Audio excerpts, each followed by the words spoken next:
Olá, seja bem-vindo à quinta aula deste módulo. Eu vou te falar aqui sobre mais pormenores, sobre o que acontece para provocar tontura em nossos corpos, desequilíbrio, sensação de movimentos que na verdade não existem. Nos módulos anteriores, você já entendeu como que o labirinto funciona, entendeu então por que temos a sensação de vertigem, de ver as coisas girando quando os cristais saem do lugar? Claro que você terá mais aprofundamento sobre isso no próximo módulo, referente às desordens dos labirintos.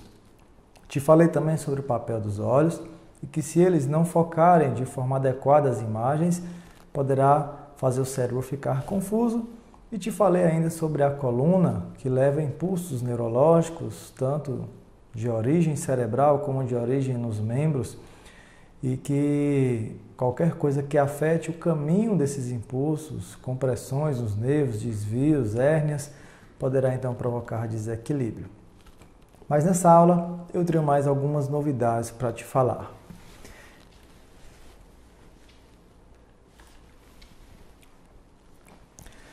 Por que algumas pessoas conseguem facilmente caminhar sobre uma corda segurando um bastão, numa apresentação de circo, por exemplo, enquanto que outras pessoas ficariam simplesmente apavoradas se fossem fazer isso? E só o fato de imaginar já deixaria-as tonta.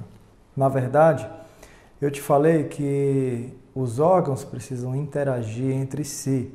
Às vezes os olhos funcionam bem, os labirintos funcionam bem, a coluna funciona bem, mas a interação entre eles, a simetria entre eles não está perfeitamente. Então, alguém que vai pela primeira vez passar por uma situação de caminhar sobre uma corda a 10 metros de altura, por exemplo, embora tenha seus órgãos do sistema de equilíbrio funcionando bem, mas eles não estão preparados para interagirem de uma forma perfeita em uma situação como essa, porque o risco iminente de vida, o risco de cair, poderá fazer com que o cérebro não tome decisões corretas. E haverá uma confusão de ideias, porque os olhos, por exemplo, têm a sensação de que há uma altura muito grande, mas precisam fixar o olhar na corda, então não passam uma informação muito correta, muito precisa para os cérebros trabalharem.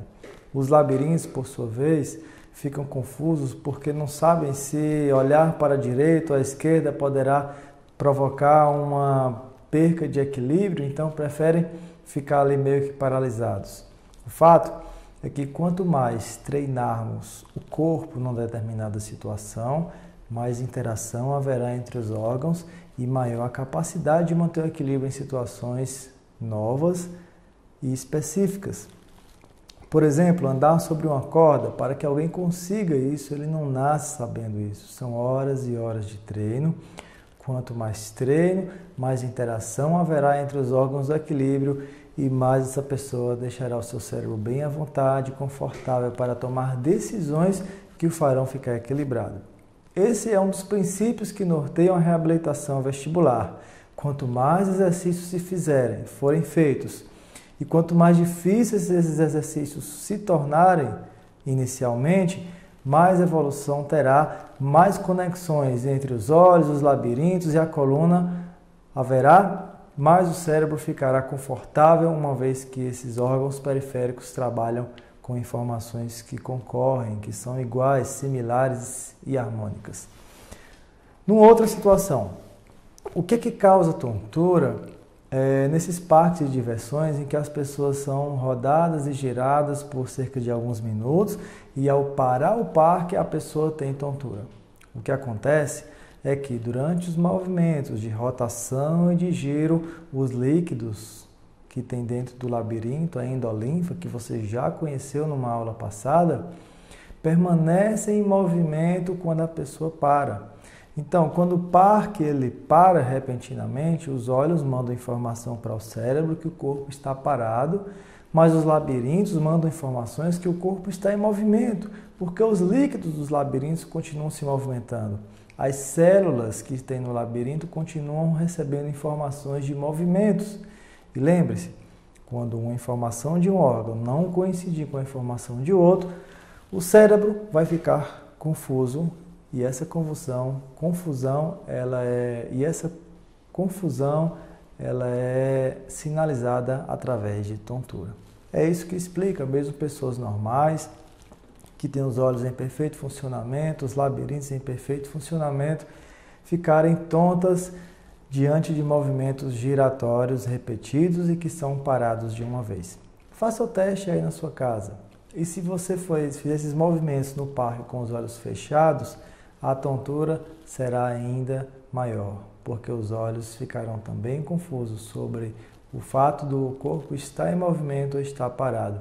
E os labirintos, na percepção deles, que é não através de imagem, mas através de movimentos do líquido que tem dentro dele, acreditará que estamos em movimento. Então faça o teste, poderá ser feito com você mesmo ou com alguém da sua família. Feche os olhos dessa pessoa e roda ela. Quando ela parar, vai se sentir absolutamente tonta.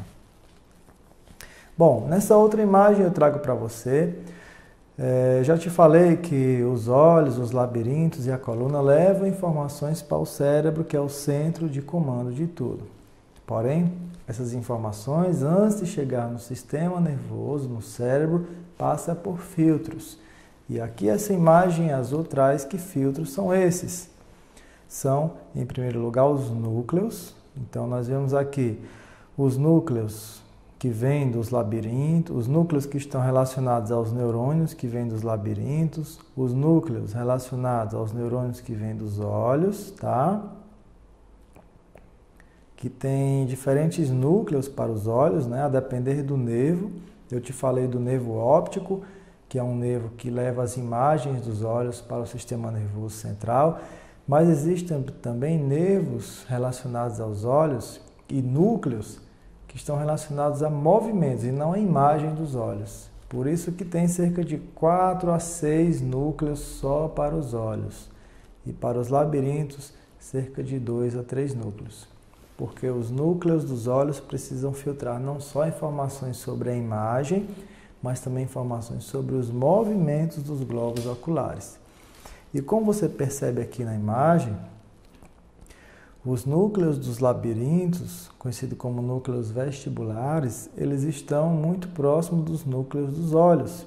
Então, eles conseguem se comunicar, conseguem saber se uma informação está desencontrando. Se essa informação realmente não for harmônica, nesse momento já há uma confusão sobre o que deve se enviar para o cérebro e ele vai ficar confuso. Da mesma forma, as informações que vêm dos músculos, dos tendões, que caminham pela coluna, também atingem núcleos, filtros. Não só esses núcleos, mas também o cerebelo filtra essas informações.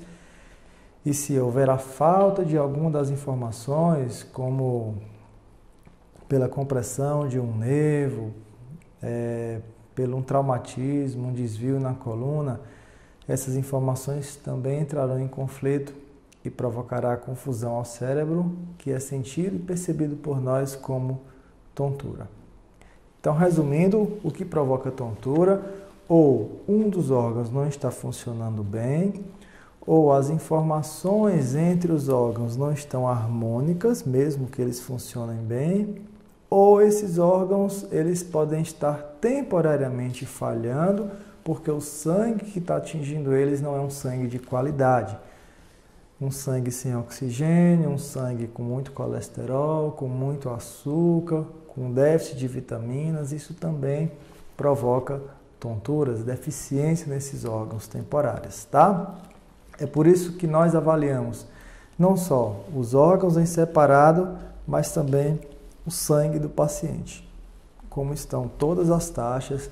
Numa aula mais à frente eu vou te falar quais são os exames que nós costumamos avaliar. Você vai ver isso no módulo 4, aqui no método Passos Firmes. Então, espero que você tenha gostado dessa aula e compreendido. Qualquer dúvida, manda mensagens aqui embaixo. Até a próxima aula, a nossa 5ª aula. Tchau, tchau.